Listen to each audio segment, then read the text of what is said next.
అప్పులు కేంద్ర ప్రభుత్వం చేసి ఇన్ఫ్రాస్ట్రక్చర్ పెంచింది అనేటువంటి విషయాన్ని వాళ్ళు చెప్పారు. తెలంగాణ రాష్ట్రం కూడా ఎఫ్ఆర్బిఎం పరిధిలోనే అప్పులు చేసింది అనేటువంటి విషయాన్ని మేం కాదు, అనేక సందర్భాల్లో అటు నీతి ఆయోగ్ కానీ, రిజర్వ్ బ్యాంక్ ఆఫ్ ఇండియా కానీ, అనేక సంస్థలు కూడా తెలంగాణ ఒక ఆర్థిక పరమైనటువంటి క్రమశిక్షణలో లోన్లు తీసుకున్నది అనేటువంటి విషయాన్ని స్వయంగా పార్లమెంట్ లో కూడా చెప్పినటువంటి అంశాన్ని నేను ఈ సందర్భం గుర్తు చేస్తాను.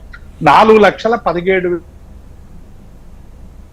కోట్ల రూపాయలు మేము చేసినటువంటి అప్పు. ఈ అప్పు తీసుకొచ్చి మెడికల్ కాలేజీల నిర్మాణం చేసినాము, కలెక్టరేట్ల నిర్మాణం చేసినాము, విద్యుత్ సబ్ స్టేషన్లు పెంచినాం, లైన్స్ పెంచినాము, నిరంతర విద్యుత్ తెచ్చేటువంటి ప్రయత్నం చేసినాము, కాకతీయ మిషన్ కు సంబంధించినటువంటి చెరువులు బాగు చేసే పని చేసినాము, మిషన్ భగీరథ లాంటి ఇన్ఫ్రాస్ట్రక్చర్ క్రియేట్ చేసినాము, 4 దిక్కుల హాస్పిటల్లు పెట్టేటువంటి ప్రయత్నం చేసినాం. ఇట్లా రకరకాల ఇన్ఫ్రాస్ట్రక్చర్ ఏ ప్రభుత్వమైనా ఎన్నుకున్న తర్వాత ప్రజల కోసం చేసేటువంటి అనేక ప్రయత్నాల్లో భాగంగా చేసినాం.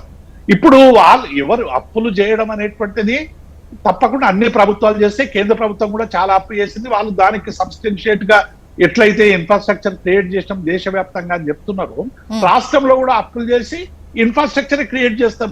డెఫినెట్ గా ఇన్ఫ్రాస్ట్రక్చర్ క్రియేట్ చేసినాం, అది కళ్ళ ముందు కనబడుతున్నటువంటి సత్యం.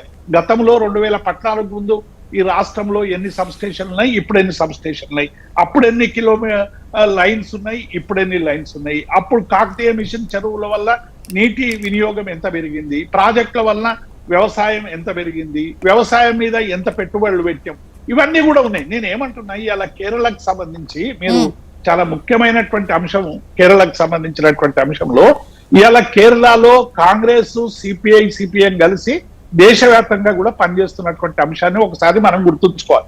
అసలు కాంగ్రెస్ కు మిత్రులు ఎవరు, శత్రువులు ఎవరు అనేటువంటి విషయంలో రాజకీయ పరమైనటువంటి ఒక సెగ్రిగేషనే లేనటువంటి విధంగా ఇవాళ కాంగ్రెస్ పార్టీ వ్యవహరిస్తున్నది అనేటువంటి విషయం వాస్తవం. ఇవాళ ఇక్కడనేమో సిపిఐ పొత్తు,